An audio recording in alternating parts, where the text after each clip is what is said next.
Hello everybody, come on, good morning, how are you? Are you okay? Yeah. I know, or I don't know if you remember our last lesson where I told you that today we're going to start with two activities. Well, first of all, we're going to develop a web quest, and secondly, we're going to develop a taboo session. Perhaps not today, but just to bear in mind, okay?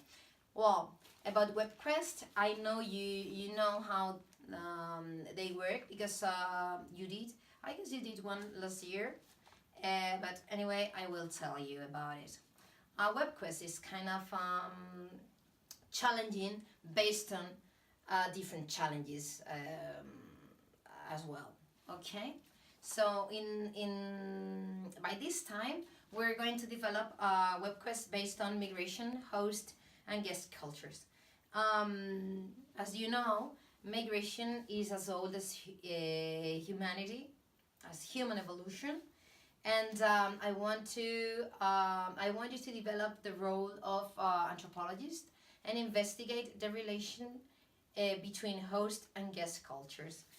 Okay, so I want you to learn about vocabulary, about multiculturalism, about cultural influences and the like, as we watched in the previous sessions.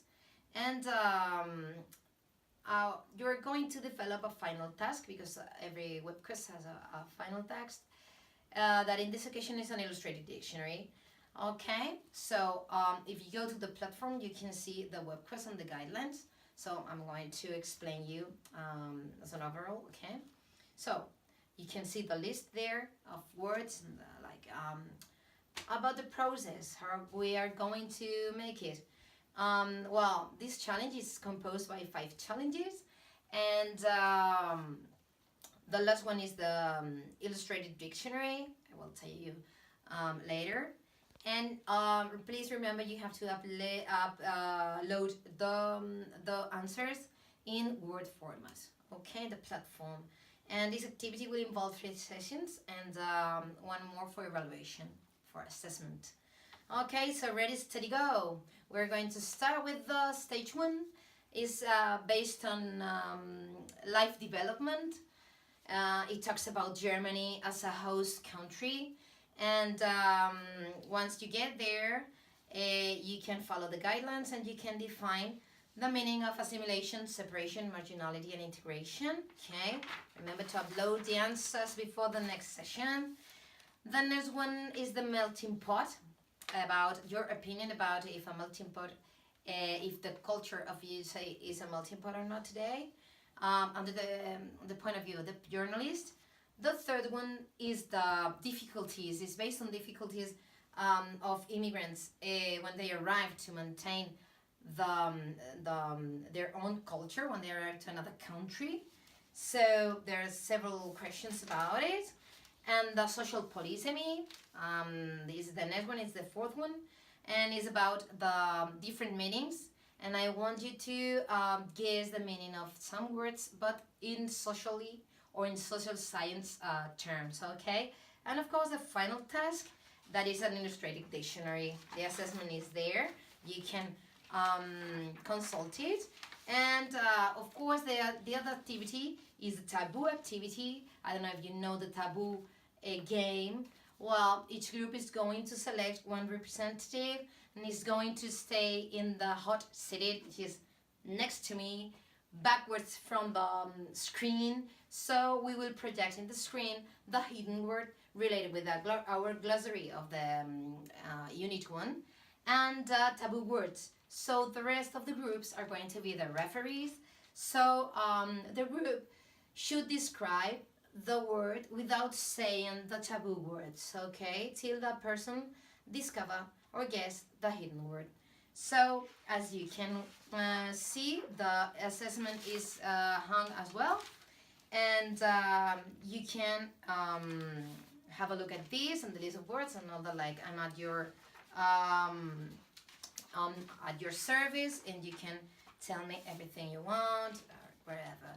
Any doubts? No? Okay, let's start. Well, now I am going to approach and to focus in the second part of my exposition. And first of all, I'm going to talk about the purpose of activities as your guidelines in the Moodle.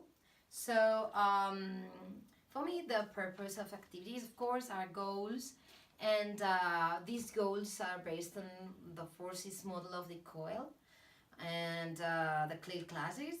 And these forces are communication, cognition, of course, the learning of learning to learn and try to get metacognition as Bloom follows Bloom's taxonomy. The culture, of course, we have to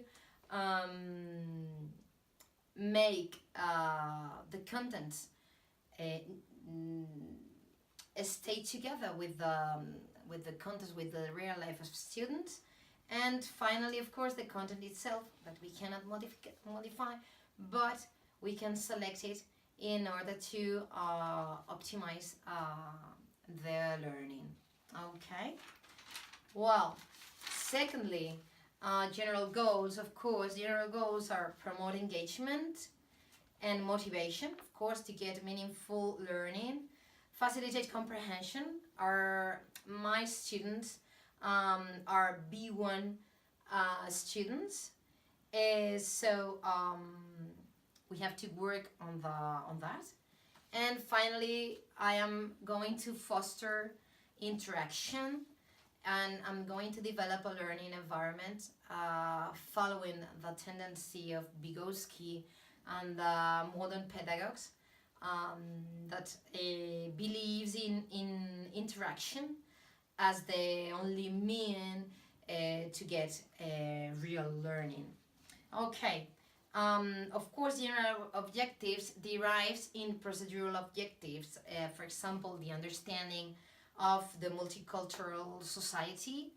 Procedural objectives, for example, the interpretation of human fluxes or migration fluxes, diagrams or mind maps or wherever. And attitudinal, of course, the discovery of multiculturalism as a form of mutual enrichment. Of course, language content and language for interaction should not be forget. About the assessment criteria, I'm going to assess everything by rubrics, except for the everything is going to be assessed by rubrics, but the web quest is going to have 3 rubrics. The first is going to be based on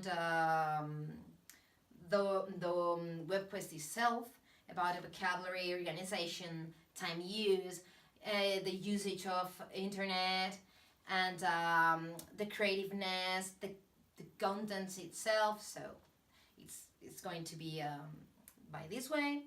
And the dictionary, I'm going to assess the dictionary in terms of organization, in terms of as it is illustrated, in terms of creativity, in terms of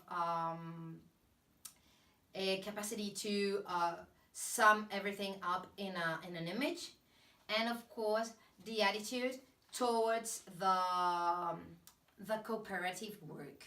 It's very important in this kind of new methodologies, the cooperative works.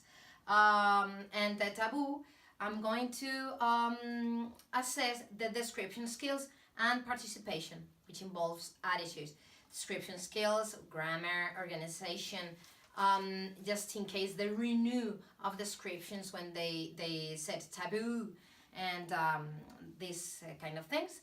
And I think these are innovative because the student is the center.